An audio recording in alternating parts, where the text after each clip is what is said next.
પ્રકાશભાઈ તરફથી આ ભજન સત્સંગ રાખ્યું એમાં બચુજીનો ઘણો ભાવ હતો અને અમારા ગુરુ મહારાજનો પણ ભાવ હતો કે તમે આવો. જોકે 3.5 વર્ષનો ગાળો થયો છે મારા ભજનને અને મારે, કેમ કે કામની વ્યસ્તતામાં. એટલે હવે મને જ મોંથી એવું થાય છે કે શું કહેવું એમ. જેમ કે હોનાને કાટ ના લાગે પણ શેપટ વળે. મહાપુરુષોની એટલી મહેરબાની છે કે વારે વારે શેપટ ખંચેરતા રહે છે. તો આ ભજનની અંદર અમારા ગુરુ મહારાજ જવંતરામ મહારાજ, રાણપુર નિવાસી પ્રતાપરામ મહારાજ, સાવિયાણા નિવાસી દશરથરામ મહારાજ, આપણા ગામના જ ચંદનરામ મહારાજ, વેડંચાથી પધારેલ મહારાજ, તેમજ નામી અનામી સંતો અને જેના થકી આ ભજન શોભી રહ્યું છે. વ્યાસપીઠ ઉપર તો મહાપુરુષો બેઠેલા છે પણ ઓભળવા વાળા જોવે ને. એટલે ધન્યવાદ અને ખૂબ ખૂબ વંદન તમને છે કે આવા આપણા વ્યસ્તતાના સમયમાં એક આવી એક પ્રવૃત્તિ થાય છે. અને કોટી કોટી વંદન છે કે ખરેખર આવી રીતે બેસી અને આ સંત સમાગમ સાંભળવો. આપણે જે વાણીઓ સાંભળી અને મહાપુરુષોએ કીધું એ પ્રમાણે એક જ વાત છે કે ભાઈ તારા માટે તે શું કર્યું. કારણ સવારથી હોજ સુધી આપણે કના માટે કરો છો? આપણા માટે જ કરો છો. ધંધો કરો છો, હગવાલમ જો છો, મિત્ર વર્તુળમાં બેહો છો, બધું આપણા માટે જ કરો. બીજા કના માટે કરો? પણ કોક જુદું પડે છે. આટલું કરતા હોવા છતોય આલિશાન ઘરમાં રહે છે, ગાડીમાં ફરે છે, સારા કપડાં પહેરે, તોય એવું કહેવામાં આવે છે કે તારા માટે તે શું કર્યું. તો કોક બાકી રહી જાય છે. હવે એ કોક બાકી રહી જવામાં દરેક વ્યક્તિની એક ફિલોસોફી એટલે જીવન જીવવા માટેનું તત્વજ્ઞાન હોય. હું જે રીતે જીવતો હોય એ મારું તત્વજ્ઞાન, મારો ભાઈ જ નાનો હોય એ જે રીતે જીવતો હોય એનું તત્વજ્ઞાન, એને ફિલોસોફી કહેવાય. કોઈ સવારે વહેલા ઉઠીને મંદિરે જાય છે, કોઈ સવારે વહેલા ઉઠીને વાટકીમાં દાણા લઈને ચકલન નોખવા જાય છે, કોઈ દીવાબત્તી લઈને જાય છે, કોઈ ઘરની અંદર માતાની પૂજા કરે છે, કોઈ ઘરની અંદર ભગવાનની પૂજા કરે છે, કોઈ બ્રહ્માકુમારીમાં જાય છે, કોઈ સ્વાધ્યાયમાં જાય છે, કોઈ જાત્રાએ જાય છે, કોઈ ચાલતું અંબાજીએ જાય છે, દ્વારકા જાય છે. કોઈ ને કોઈ ધાર્મિક પ્રવૃત્તિ બધા જ કરતા હોય, કોઈ બાકી નહીં. છેલ્લે હું એવું કહું છું કે કહી જે હોય ને એ ધાર્મિક પ્રવૃત્તિ કરતો હોય. હવે એ જે ધાર્મિક પ્રવૃત્તિ કરતો હોય એટલે એને મનોમન એવો સંતોષ થાય કે ભાઈ આપણે કોક ભગવાન માટે કરી રહ્યા છે અને જેથી મારું કરેલું થોડું ઘણું કર્મ છે ખોટું છે એ ધોવાતું હશે. હવે એક બાજુ તત્વજ્ઞાન એવું કહે છે, મહાપુરુષો એવું કહે છે કે ખરેખર જીવનમાં ધાર્મિક બનવું હોય. ભલે મંદિરે ના જો, ભજનમાં ના જો, જાત્રાએ ના જો, માતાને ના પૂજો, ભગવાનને ના પૂજો, કોઈ ટેન્શન નહીં. પણ ખરેખર ધાર્મિક બનવું હોય અને એક આપણી છબી ઊભી કરવી હોય કે ભાઈ આ વ્યક્તિનું જીવન પવિત્ર છે. તો એ પવિત્ર જીવન માટે ઘણા એવું માને છે કે ચોરી નથી કરતા, જારી નથી કરતા, જુગાર નથી રમતા, જીવ હિંસા નથી કરતા, દારૂ નથી પીતા એટલે અમે પવિત્ર. અમે ઘણીવાર પ્રતિજ્ઞા આલો એટલે અમે એને કહો કે ભાઈ આ 5 વસ્તુની પ્રતિજ્ઞા લેવી પડશે. એટલે એવું કહે છે કે આ 5માંથી હું એકે કરતો નથી. એટલે હું કહું કે તમે કરતા નહીં પણ ઘાટ આવે તો છોડતા નથી. આ એના માટે પ્રતિજ્ઞા લેવાની છે. તક મળે છે, સમય મળે છે, સતોય નથી કરવું, એનું નામ ધાર્મિકતા. લક્ષ્મીજીને પરીક્ષા કરવાનો જીવ થયો એટલે કીધું કે આ ભગવાન તમે કહો છો કે આ પતિ પત્ની છે એ મારા ભગત છે, પણ કે ના, હાલ પરીક્ષા કરો અને જુઓ તમને હું સાબિત કરી આલું કે તમારા નહીં મારા ભગત છે. એટલે હોનાની ઈંટ થઈને રસ્તામાં લક્ષ્મી માતા બેહી ગયો હવે આગળ આગળ પતિ હેડ્યો જાય છે, પાછળ પત્ની આવે છે, એટલે પતિએ ઈંટ જોઈ હોનાની, એટલે પતિએ કીધું કે હોનાની ઈંટ પડી છે પણ મારે લેવાની નથી, લાય એના પર માટી વાળી દઉં, એટલે મારી પત્ની છે એ સ્ત્રીનો જીવ કહેવાય, કદાચ લલચાઈ જાય તો. હવે પતિ પગે કરીને માટી વાળે છે, સ્ત્રી પાછળ જોવે છે, એટલે શું કહે છે કે માટી ઉપર શું માટી વાળો, માટી ઉપર માટી વાળવાની હોય એ સાચી ધાર્મિકતા. આપણા જીવનની અંદર સદગુરુ મહારાજનું જ્ઞાન મળ્યું, ભજનમાં બેઠા, સારા સારા ભજનના વિચારો આપણામાં ઉતર્યા, પણ ગીતાની અંદર કીધું કે હે અર્જુન, 4 પ્રકારના વ્યક્તિઓ આ પૃથ્વી ઉપર મારી ભક્તિ કરે છે. એમાં પહેલા નંબરે મારી ભક્તિ કરે આર્ત. આર્ત એટલે દુખી. જીવનમાં દુઃખ આવે એટલે ઓટોમેટિક ભગવાન વપરાય. અમે ધોળકિયા સાહેબને એકવાર પ્રશ્ન પૂછ્યો તો કીધું, સાહેબ તમારી અહીંયા કેસ નોંધાઈ અને દર્દી બતાવવા આવ્યા, તમે એમને અઠવાડિયું દાખલ રાખ્યા, 15 દાડા રાખ્યા, કોઈને રેગ્યુલર 6 મહિના દવા હેડી, કમ્પ્લીટ થઈ ગયું, પછી આભાર માનવા જેટલા આયા એક એ તો નિયમ છે કે દુઃખ મટન વૈદ વેરી. આર્ત એટલે જેના જીવનમાં દુઃખ છે એ ઓટોમેટિક ભગવાનના ચરણે જવાનો જ. એના માતાજી વાપરે, ભગવાન વાપરે, મોનતા મોને બાધાઓ રાખે એ કરવાનો, પણ દુઃખ મટે એટલે અહીંયા એનું વસ્તુ પૂરી થાય. એક એવા પ્રકારના માણસો ભક્તિ કરી રહ્યા છે. બીજા નંબરે જિજ્ઞાસુ. જિજ્ઞાસુ એટલે ખાલી જાણવું છે કે આ છે શું. આ ભજનમાં બધા ભેગા થઈને જાય છે, વાતો કરે છે, લાય જોણો શું છે, વરવું નથી, ખાલી જોણવું. ત્રીજા નંબરે યથાર્થી. યથાર્થી એટલે અર્થ સિદ્ધ કરવા. અર્થ સિદ્ધ કરવા એટલે શું કે જવનરામ મહારાજ એ સમાજની અંદર સારું એવું વર્ચસ્વ ધરાવે છે, તો એમના જોડે સંબંધ વધારો તો આપણા છોકરાનું ચોક હગું કરાવો. એ યથાર્થ, પોતાનો અર્થ સિદ્ધ કરવા માટે. અને ચોથા નંબરે જ્ઞાની.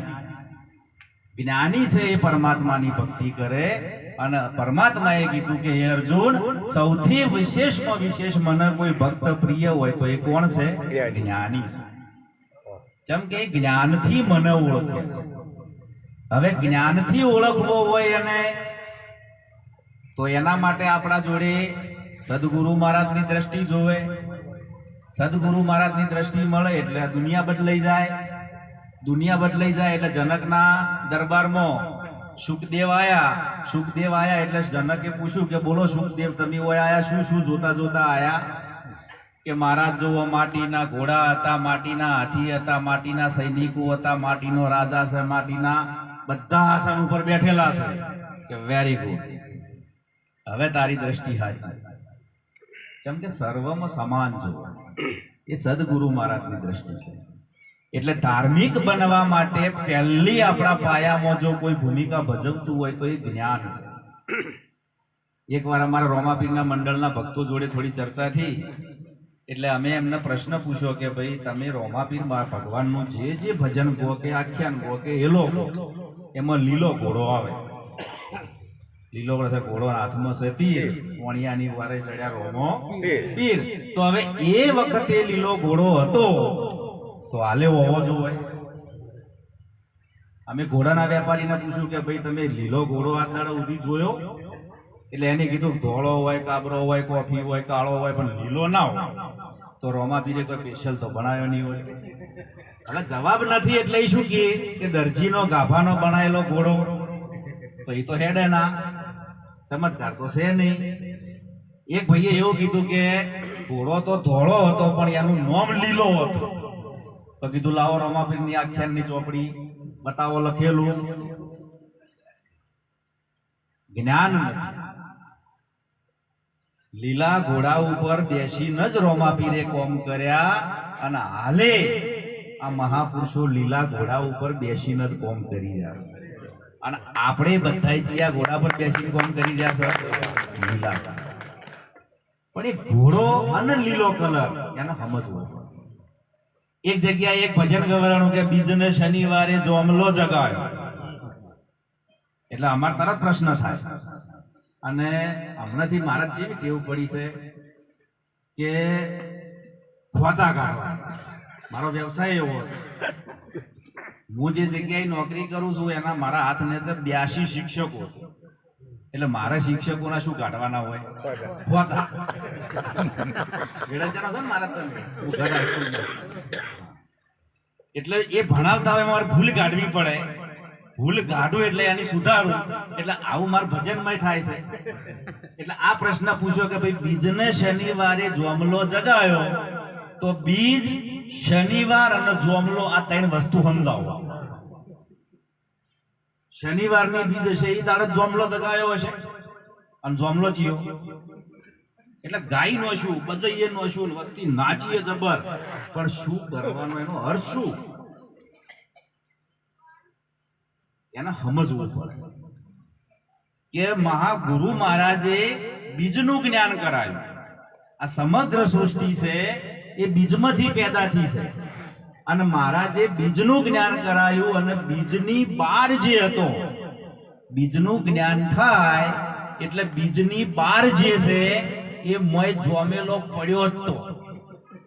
એને પછી જગાડવામાં શનિવાર થાય, વાર ના થાય. એમ કીધું કે બીજને શનિવાર જોમલો જગાડ. બીજનું જ્ઞાન થાય એટલે ઓટોમેટિક જોમેલાનું જ્ઞાન થાય. હવે આ છે ને જ્ઞાનની ભૂમિકા છે. અને ભજનમાં બેઠા છો તો મહાપુરુષોને તેડાયા છે, મહાપુરુષો ભાઈ આયા છે. એમને એક સસ્તું તો માહિતી છે કે આટલા સુધી ભર્યું છે, પણ પૂછનાર તો જોવે ને. બધા પગે પડશે, પ્રશંસા કરશે. અમુક તો છોકરા લઈને આવશે કે હાથ મેલજો, એમ કલ્યાણ ના થાય.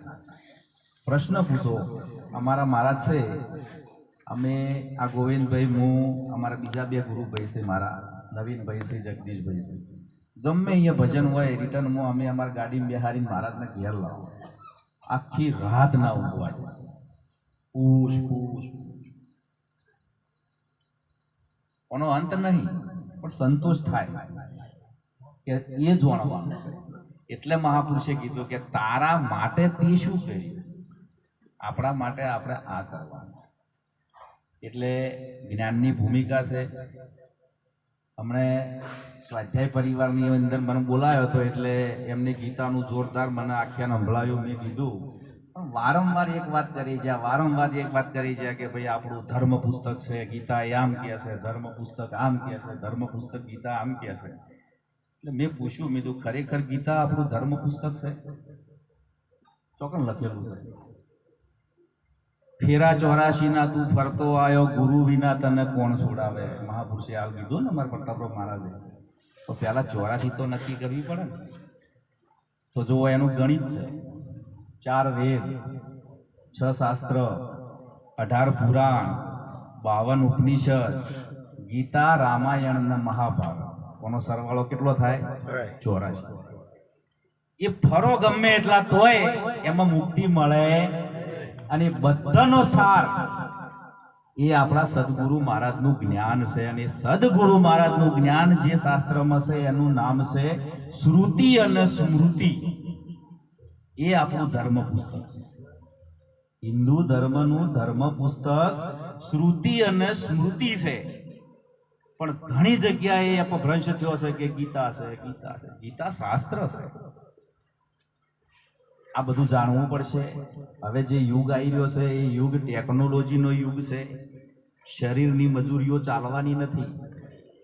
શરીરની મજૂરી ચાલવાની જ નહીં. કેમ કે પ્લાસ્ટર કરવાનું મશીન નીકળ્યું છે. 1 ફેરા 20 ફૂટ પ્લાસ્ટર કરે છે. એટલે કડિયા જ્યાં રોબોટ મશીન, વાઢવાનો મશીન, બધું ટેકનોલોજી ધીમે ધીમે ધીમે જોવામાં. ભગવાન જેવું કરે છે.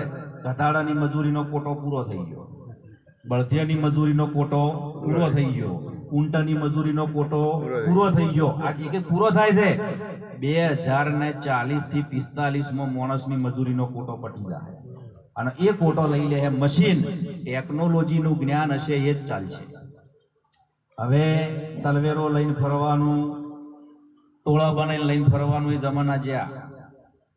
અમેરિકામાં બેઠો બેઠો માણસ આપણા ખાતામાંથી પૈસા હાલ ઉપાડી કે છે. આ ટેકનોલોજી છે. ઉપડી જાય પછી ખબર પડે જ્યાં એટલે મારી વિનંતી છે કે પોતાના સંતાનોને સારું એવું ભણાવજો, ઉચ્ચ શિક્ષણ અપાવજો. ભણવા ના જાતું હોય તો મારીને મેળવા જાજો. શિક્ષક તમારે કોઈ એ છોકરાને અડાવડું કે મારે બોલે તો ઉપરણ છોકરાનું ના લેતા. શિક્ષકને જઈને કહેજો કે હજી વધારે માર. અને ટેકનોલોજીનું જ્ઞાન આપજો. ટેકનોલોજી વગર હવે સમય આવવાનો છે કે એમાં આપણે ચાલવાના જ નહીં. અત્યારના તમે બાળકો જુઓ તો મોબાઈલની અંદર બધું ફેદી નાખે છે, જેની આપણને ખબર નહીં પડતી. તો એના હાલો મોબાઈલ વાપરવા ના નથી, પણ મોબાઈલમાં શું જોવે છે શું નહીં જોતો એ તો વર રાખો. આ વાત છે. એટલે બે વસ્તુ જેની પાસે હશે, ટેકનોલોજીનું જ્ઞાન અને સદગુરુ મહારાજનું જ્ઞાન, એ કદી પાછો નહીં પડે. મારા ઉપર તો ઉપકાર અને દયા જે ગણો એ. ગઢ હાઈસ્કૂલની અંદર સાહેબ વેડંચાનાથી પૂછો કે જૈનોનું અને પટેલોનું ટ્રસ્ટ છે, અને પ્રિન્સિપાલની પોસ્ટ ઉપર ઇન્ટરવ્યુમાં જાણી મારું ઇન્ટરવ્યુ થતું હતું તાણે 15 ઉમેદવારો હરીફાઈમાં હતા. અને અહીંયા પટેલો અને ઓણિયાના ટ્રસ્ટમાં આચાર્ય તરીકે દરજીના છોકરા ના લે, પણ ખાલી એમને મને એક જ પ્રશ્ન પૂછ્યો તો પહેલો જ, શું કરો છો અને ચો ભણાવો છો? એટલે મેં કીધું હું કોઈટા હાઈસ્કૂલમાં સાહેબ 15 વર્ષથી નોકરી કરું છું, આચાર્યની પરીક્ષામાં સારા માર્ક્સ મેરિટમાં આવ્યો છું, એમને ભરતી કરવાની હતી. એટલે એક મને પૂછ્યું જઈને કે તમારો શોખ શું છે? એટલે મેં કીધું સાહેબ મારે દર શનિવારે ભજનમાં જ આવવા જોઈએ. ચમ હું ગુરુમુખી છું. અહીંયા તરત મારા નામ અમે રાઈટ કરી કહી દીધું કે હવે આને કશું પૂછવાનું નથી, ફોન લઈ લો. સત્ય હકીકત. આગળ આ ગોવિંદભાઈ સાક્ષી છે. એક પ્રશ્ન ના પૂછો. મારા પછી મારો ચોથો નંબર હતો, મારા આગળના 3 અને મારા પાછળના જે 11 કે 10 જણા હતા એ બધાને કઈ દીધું જતા. મને બે હવાન કીધું, મને બોલાવ્યો કીધું કે તમને લેવાના છે, બોલો આપવું છે? કીધું આ સાહેબ. જો આ શબ્દનો વજન પડે ને અહીંયા જગ્યા મળી જ. કારણ કે ગુરુમુખ, એ ગુરુ મહારાજનો જે ઉપર હાથ છે ને એ વિશ્વાસ કેળવે કે ભાઈ આ માણસ ગુરુમુખી છે એટલે સારું નહીં કરે તો કશો વધો નહીં, પણ ભૂંડું તો કદી એ નહીં કરે. એને ડર લાગશે, અને ડર લાગે